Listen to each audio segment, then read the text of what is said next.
And I welcome your questions. Thank you very much. Oh. Hello, my name is Paul Renaud, and I'm very thankful for the opportunity to be here today. While my wife, Judith, was principal of the band school in Bella Coola, BC, I was hired by the New Hawk Nation as their EDO, or Economic Development Officer. As EDO, I had the chance to meet many locals and hear their stories. It soon became clear that there was not much job opportunity there, and many of the people were living on social assistance, even as alcohol and drug use seemed ramped up, particularly as pharmaceuticals were paid for by the government, and children were also medicated under doctor's orders. One day, I decided to go to court that was being held quarterly in the basement of the band administration building. I was astonished and dismayed by how much of the court's time was being taken up by cannabis offenses, and how many of the plaintiffs were young, in their teens and 20s. It seemed a cruel use of the judiciary. At the same time, it was clear to me that cannabis was being used by many in the community to help avoid alcohol. But because of the risks of having and using cannabis, people were reluctant to talk about it. Because cannabis shows promise in treating a wide variety of ailments, it will, like pharmaceuticals, be prescribed to children, to be administered in schools, just like other drugs.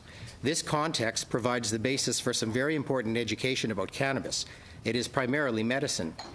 As has already been noted by many, the line between recreation and medicinal use is not clear.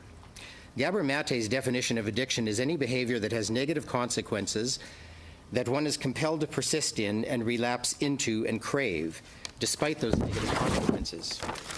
With this in mind, the possibility of any person, young included, using cannabis to avoid alcohol or other more harmful drugs, having a positive outcome may not fit the definition of addiction and certainly should not be considered an offense.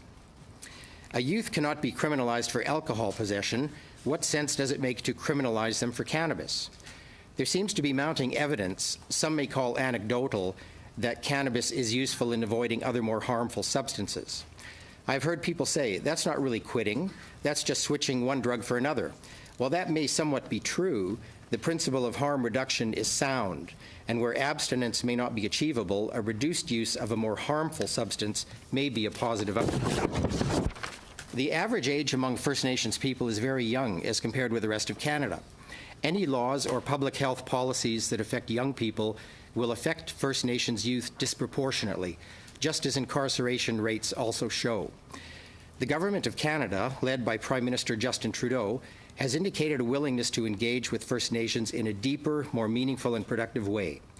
Because First Nations are so plagued by substance abuse issues and already have many people using cannabis, they may benefit. How much time have you got there? Because we've allowed 10 minutes for your organization, and we're over that now. Well, I know what you're talking about is very important. It is important, but in order for us to proceed and get everybody's fair share, we have to only allow you 10 minutes, and we're well over that now. So, if you could wind up. Stop there then. Oh, that's perfect. Okay, Thank you. Thanks very much. We'll hear from you on questions for sure. Okay.